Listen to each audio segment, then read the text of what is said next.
Dans le monde entier, la concurrence dans le domaine des infrastructures en fibre optique fait rage. Jamais on n'avait autant investi dans le déploiement d'une toute nouvelle infrastructure.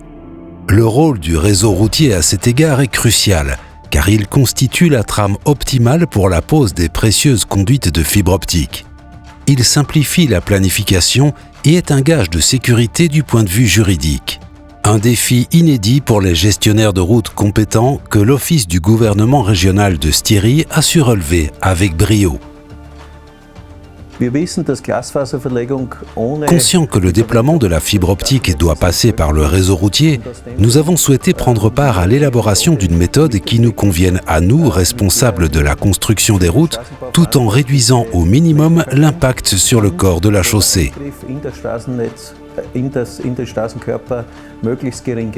Il aura fallu plus de 2 ans de collaboration avec les universités techniques de Vienne et de Graz, ainsi qu'avec des experts en génie mécanique et routier pour mettre au point cette toute nouvelle technologie. Le résultat, le procédé LayJet, une méthode qui rend possible le déploiement de la fibre optique sur le réseau routier existant sans entamer la chaussée.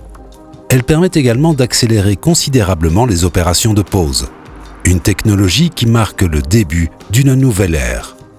Brevetée dans 42 pays, la méthode LayJet est l'unique alternative de pose directe dans l'accotement à figurer au recueil de normes autrichiennes RVS ainsi que dans la norme allemande DIN. Elle est aujourd'hui la technique la moins destructrice, la plus rapide et la plus compétitive pour la pose de conduite en accotement et est logiquement plébiscitée par les grands noms de la filière. Quand LayJet affirme entrer dans une nouvelle dimension grâce à sa technologie, on ne peut que leur donner raison, tant leur intervention dans le district, leur implication très tôt dans le processus et leur exécution nous ont fait forte impression. Durant plus de 5 ans, le processus a fait l'objet d'un suivi scientifique et d'évaluation des centaines de kilomètres après la pose. En tant qu'institut indépendant auprès de l'Université technique de Vienne, nous avons suivi ce procédé, cette méthode de pose, pour le compte du gouvernement du Land de Styrie. Et du fait de notre expertise, nous nous sommes particulièrement concentrés sur les aspects techniques de la construction et les incidences sur la superstructure des routes. Et force est de constater que cette méthode permet de poser de la fibre optique sans endommager la route et pratiquement sans affecter la durée d'utilisation du corps de chaussée et de la chaussée elle-même. Le procédé LayJet peut être mis en œuvre sur quasiment toutes les routes. On commence par retirer les couches de terre et d'humus. Dans la foulée, la fraise LayJet procède à la pose de jusqu'à 5 faisceaux de tubes. Une seule opération suffit à réaliser dans l'accotement, à environ 10 cm du bord de l'asphalte, une fine tranchée de 18 à 25 cm de large pour 50 à 70 cm de profondeur. Le déplacement latéral de l'équipement de pose permet de minimiser les charges de bord sur la chaussée asphaltée. Une bande de signalement de tracé est posée à la hauteur souhaitée, puis la tranchée est comblée avec le reste du matériel fraisé et préparé. La structure d'origine de la route reste ainsi préservée. Pendant toute la durée de la pose, la tranchée est protégée par un coffrage mobile intégré et la stabilité du corps de chaussée est garantie.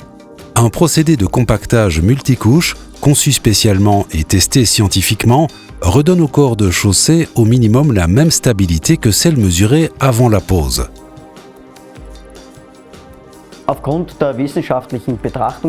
Fort de l'approche scientifique des 6 derniers mois, nous avons mesuré les déformations avant la pose et le corps de la chaussée au cours de la pose, selon le procédé LayJet, jusqu'à mettre en évidence le comportement de tassement environ 8 semaines après les travaux. Et sur la base de ces résultats, nous pouvons clairement affirmer que le procédé LayJet est sans incidence négative sur le comportement de déformation de la superstructure.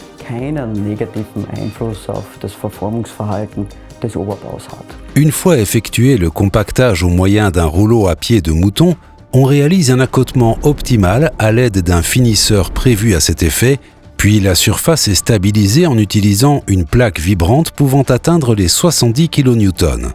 Les balais intégrés nettoient la route qui redevient immédiatement disponible. rouleaux, finisseurs d'accotement, voitures. La méthode Leadjet ne laisse pratiquement aucune trace et est à peine perceptible par les autorités compétentes et les riverains. Dans notre commune, 40 km ont été posés grâce à la nouvelle méthode Leadjet. Pour une station thermale, limiter les perturbations au cours de la phase de construction est un enjeu particulièrement important. Comparé à la méthode par excavation, la solution Leadjet présente l'avantage de limiter la poussière, de réduire très nettement le temps de pose et de permettre une remise en état parfaite du réseau routier une fois les opérations terminées. Tout au long du processus de pose, un récepteur satellite intégré indique l'altitude et la position avec une précision de l'ordre de 2 à 5 cm.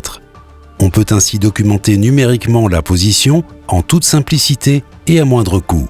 La fraise Leadjet s'accommode parfaitement de l'asphalte, du béton et des sols de classe lourde. La pose des conduites avec des rayons de courbure jusqu'à 4 mètres est possible sans même devoir relever la fraise. Qui plus est, cette méthode aussi peu bruyante qu'écologique réduit les perturbations du trafic routier au minimum.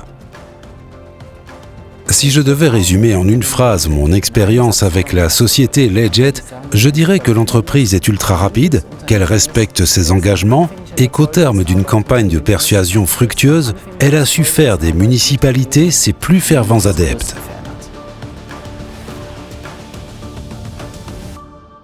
Leadjet, nous posons l'avenir.